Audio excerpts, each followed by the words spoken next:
अब सबसे पहले समझते हैं कि आखिर डीडीए को 20 साल बाद नियम बदलने की जरूरत क्यों पड़ी। दोस्तों, डीडीए यानी दिल्ली विकास प्राधिकरण ने 1960 के दशक से लेकर अब तक दिल्ली के अलग अलग इलाकों में लाखों फ्लैट बनाए। जनकपुरी, रोहिणी, द्वारका, वसंत कुंज, दिलशाद गार्डन, मयूर विहार, नरेला, सरिता विहार जैसे इलाकों में बड़ी संख्या में डीडीए फ्लैट मौजूद हैं।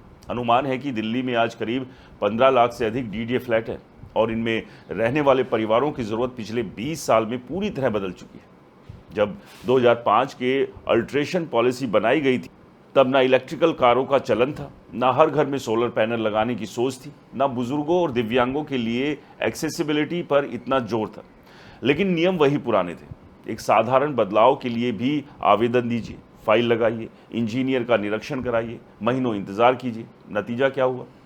हजारों लोगों ने बिना परमिशन के बदलाव कर दिए। किसी ने बैल्कनी बंद कर दी, किसी ने एक्स्ट्रा बाथरूम बना लिया, किसी ने टेरेस पर कमरा खड़ा कर दिया। इससे ना सिर्फ कानूनी डिस्प्यूट बढ़े, बल्कि कई जगह इमारतों की सुरक्षा पर भी सवाल खड़े हुए। इसी वजह से 1 जुलाई 2026 से डीडीए ने नई अल्ट्रेशन पॉलिसी लागू की। इस पॉलिसी को मंत्रालय के साथ मिलकर तैयार किया गया ताकि लोगों की वास्तविक ज़रूरतें भी पूरी हो सके और बिल्डिंग की सुरक्षा भी बनी रहे। अब सबसे इम्पॉर्टेंट बात, नई पॉलिसी का पूरा खेल सिर्फ 3 कैटेगरी पर आधारित है। अगर आपने इन्हें समझ लिया तो पूरी पॉलिसी समझ गए। पहली कैटेगरी है ऐसे काम जिन्हें आप बिना किसी परमिशन और बिना किसी सूचना के कर सकते हैं, यानी डीडीए को बताने की भी ज़रूरत नहीं। एग्जाम्पल से समझते हैं।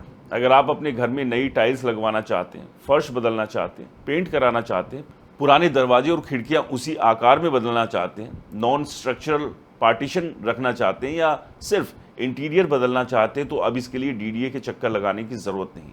सबसे बड़ी राहत ईवी यानी इलेक्ट्रिकल व्हीकल रखने वालों को मिली है। अगर आपकी निर्धारित पार्किंग है तो वहाँ ईवी चार्जिंग पॉइंट लगाने के लिए पहले जैसी लंबी अनुमति प्रक्रिया नहीं रहेगी। सोचिए, आने वाले समय में जब इलेक्ट्रिकल कारें तेज़ी से बढ़ेगी तो ये बदलाव कितना बड़ा साबित होगा। अब दूसरी कैटेगरी की बात करते हैं। यहाँ परमिशन नहीं, लेकिन सूचना देना ज़रूरी है, यानी डीडीए या संबंधित एजेंसी को पहले जानकारी देनी होगी। उदाहरण के तौर पर अगर आप अपने घर की छत पर घरेलू उपयोग के लिए सोलर पैनल लगाना चाहते हैं और सरकार की गाइडलाइन का पालन करते हैं, तो सिर्फ सूचना देकर काम किया जा सकता है।